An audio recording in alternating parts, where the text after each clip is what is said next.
have back on Morning Line. Thanks for joining us on this Thursday.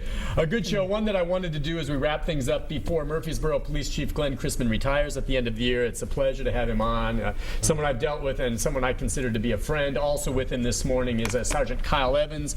You all know who he is, and along with Major Clyde Atkinson. Thank you all for coming on. You know, the last caller made me think about something as she talked about the department and not fearing the police and all this. And as you look at us up here this morning, I mean, we're all white. We are all white, and there are racial issues across the country. I want to make it clear that you could have brought any number of individuals in your leadership level who are African American, who are women, whatever, could have included. I want you to speak a little bit to that, because you do hear in some of these communities, Ferguson and others, that you interview a young Caucasian child, and you say, what do you do when you see an officer? Oh, it's friendly. I'll go up and talk to him about his badge. You interview a young African American child in some of these communities. What do you do when you see an officer? I fear them, I run. It's a perception, fair or not fair, because of some of what we've seen here, especially with some of these shootings. Now, how do you address that issue and talk a little bit about the racial breakdown of your department with some 237 officers? Well, I think you have to do that in a multiplicity of ways, I suppose is the best way to say that.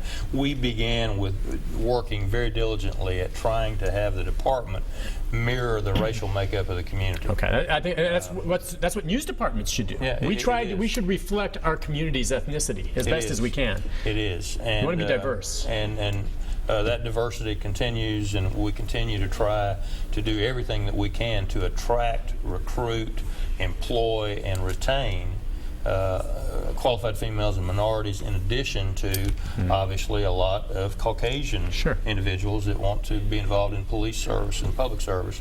But I think then you take that a step further once you have those people in place, and that is you have them in situations where they're involved in school policing programs, drug abuse resistance education, gang resistance education, school safety education officers who are in the schools, actually interacting with kids every day. And then even further, we've been involved in community policing efforts for probably close to 20 years now.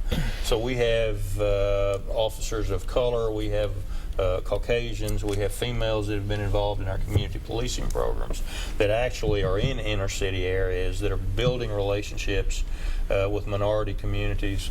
We work to leverage those relationships with the faith-based community in those inner city areas, with our elected officials, with Habitat for Humanity, and a host of other community partners to try and build, strengthen, maintain those relationships, because every time you build a relationship and invest in it, you kind of make a deposit in that bank. Sometime we'll have to make a withdrawal. And I think if that trust is there and that cohesive kind of collaborative relationship is there in the good times, when you're positively affecting quality of life issues, then when you have one of those downturns and there's a bad news story, there's a bad police action, there's a police encounter that didn't turn out the way anybody wanted it, then that community support hopefully is there and will come up and assist you as you deal with that. No, I think that's crucial, because that lays the groundwork for how things play here. You saw some of that happen here with Chief Anderson, who I know you know well here in Metro. In the aftermath of what happened in Ferguson, there was a group that organized and marched here and actually went out onto the interstate. The Chief didn't make arrests or anything like that. I think wisely he tried to supervise it, keep it safe, but allowed the protest peaceful to occur. And that develops relationships. Not that it's perfect, but that when things do go bad, if they do, you'll have people saying, well, this happened, but we have good communication. That's crucial. And to his credit, he has actively, with his command staff and his precinct commanders, reached out to the faith-based community, particularly the minority faith-based community, and brought them into a relationship with Metro Police to help provide them with information, have them help assist with community policing programs and quality of life issues in inner city neighborhoods, and that strengthens the department, it strengthens the community, and it's been very successful. We've done something similar to that over a period of years that's worked very well for us, but those relationships are critical. All right, since this is our last segment, I just wanted to hit you up with just what you suspect the greatest challenge moving forward will be for whoever the new chief is that replaces you. Is it the growth? And with the growth means, you get more good with that, but more people just means ultimately more crime as well. Well, and more calls for service. Yeah, more service delivery. I think growth will continue to be the biggest challenge. It has been the biggest challenge of all during the 12 years I've been chief. And most of that's been positive because growth means strong economy, low unemployment. You'll have more resources to do what you need to do. More resources. Yeah. But as you said, if you have more people, then you generally have more people Comes with problems territory. that create law enforcement service needs. So I think that'll continue to be challenging in Murfreesboro, but what a great place to live, work, and play. As I said. And it's a great place to police and to be a police chief as well. So I think managing the challenges of growth with the mayor and council and city management will be a challenge. But I'm excited about where that's going and the resources that the next generation of policing is going to have to do that job better and more professionally. No doubt about it. Clyde, when he is gone, when you come in January, whenever you get back from your exotic Bermuda vacation or wherever, fancy place, he's going to go work on his tan or something. That's fine, Clyde. You do what you please. But when you get back, he looks like a guy that would burn, right? He wouldn't tan, would he? He's a little fair. Yeah. When you do get back and you walk in and he's not here, the new chief isn't here, what are you going to miss most about this man? That's a tough one, isn't it? And Kyle, you're next. I think his openness. He's always got an open ear. Now he'll tell you right up. He'll tell you right up. He may not agree with you. Yeah. But he'll listen to you and let you make your best case. And sometimes you sway him, and sometimes you don't. But he's open. So that would be what I would sum him up. Which is great. He listens and he's fair. Yes. After he hears it. He's also your friend, I know that. He is. How about you, Kyle? You and I have talked about him before. He's almost like a father figure. I don't know if you're old enough to be that, but you are to Kyle. You've said that. Yeah, You've said that, Kyle. I am old enough. Well, it means a lot to him, just so you know that. But go ahead, Kyle. Well, every morning, Chief calls and he asks what's on the Kyle dar. And he wants to know what's on the radar for the day, what's going to come up on the media thing. Well, I'll be on the phone with Kyle because we'll be checking something that I saw in the reports or whatever, and he'll go, Nick, Chief's calling, got to go. There's no buts about it. Okay, fine, Kyle. Well, I'm going to miss those morning conversations. Every day we have those, and like you said, he has been like a father to me, and he's filled a role in my life that I'm so proud that he's been able to do, and I'm proud to call him my friend, but and boss and everything. But he has been an excellent leader. He's been an excellent friend, and will continue to do so, I'm sure, in his retirement. And he's not going anywhere except a couple miles down the road, and he'll be on a tractor instead of a police car. Yeah, that's not. All right, so for you, what are you going to miss most about the job? And I'm talking on a personal level, I don't want to get the answer of, I'm going to miss serving the public. I know you're going to miss that because these are your people, but what are you personally going to miss? I'll miss the people. I will at your miss department. them. At the department, sure. because they're my second family. Yeah. And for most of them, even for Major Atkinson, we're the same age and we're contemporaries, but virtually every stage of his career, I've had some involvement in that.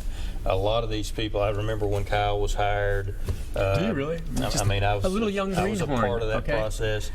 Hiring them or being involved in their employment, and then watching them grow, watching their careers grow, watching their families grow, watching them get married and have children and all of that. I'll miss that interaction on a day-to-day basis. And the opportunity to do something, however small it is, that makes life a little bit better for whoever calls me or whoever calls us. I'll miss that, but I'll know that work's continuing and that the next generation is energized and ready for those challenges, and that they're going to be good to go. Yeah, do you remember he was on 2 shows ago when he came on and we had that caller talk about some speeding down a certain stretch of the road, and he actually took it down. I can't tell you how many people come on the shows, I'll check into it, and never hear from him again. The next time you came on, the guy called and said you got that speeder. If you call through and give that to the chief and you took note of it, and boy, you were out there monitoring that. That's service at your fingertips. Great people. Yeah, well. That's this story. It's great people. Well, the response to it in a quick movement like that, but I mean, goodness gracious, you're going to miss that. I'm going to miss you for the things we've already talked about. And I just hope and pray that the person who replaces you continues the legacy of what you've set up. Again, it's a good department. You don't see someone coming in having to make radical changes. They'll bring their own style. But why would you want to fix something that's not broken, you know? And I hope they continue, and I hope they, I think Rob Lyons, you know, the city executive manager, will do a good job hiring this next person. I know he will. I'm confident that it will continue down the path that it's going, and be stronger than it is to now. Yeah, big shoes to fill. All right, we have 4 minutes. What do we have here at the end? What do we got here? Well, It's his retirement. I'm not retiring. You know, you say that I have a lot of wisecracks, and so I guess the three wise men here are bringing you Bearing gifts. bearing gifts here at Christmas time. Oh, I think I know what this is. And so we thought this would be the most appropriate gift for you. And you won't run out in the year. You're so, gosh. With this gift. All right, when I go to, I love this. Folks, I'm not here to do advertisements, but I'm sorry. Double Bubble exotic flavored bubble gum is my favorite. You see it right there? One of the reasons I spend a lot of time at the Murfreesboro PD is there's a little glass jar in Clyde's office. And I love coming down there, hooking up with Kyle to get the sound that we need on the big story we're working on. But I go, I have my photographer and Kyle chat it up and set up the lights and everything. And I go into Clyde's office. And hit the double bubble. Oh! and so then I found out, okay, where do you get it? So I went and bought some myself, but everyone in the newsroom now, when I have one of these under my desk, comes and gets it. And I've been through 2 tubs since. They love it. And so wait a second, what on earth could this possibly be? You know, dentists around the mid-state region are rejoicing because we're going to be rotting our teeth with this. More double bubble. Let me just say. 5 fruitastic flavors. Would you like a piece? I'm good, thank you. I think I know what this is. I have More a than dentist appointment when I leave. You guys are so funny. Thank you very much for. Love that song. It's so good sometimes and so sweet that I will take a couple chews and I will swallow that gum. I don't know why I just shared that with you, but it's just tasty that as borders can on be. being too much information. Yeah, I'm sorry. I apologize for that. All right, I don't want to get too far astray here right now. I just want to, sir, thank you again for your service to this community, Murfreesboro, and as a whole, because you've been a leader in the state in law enforcement. You're a good man. These two are 2 of the best, and I know they'll continue on in your absence, but you'll be missed. You really will.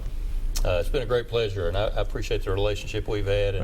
You've been always very fair to us, and we think the world of your department, and I really appreciate it. And then it starts with you, Clyde and Kyle. You 2 are the best.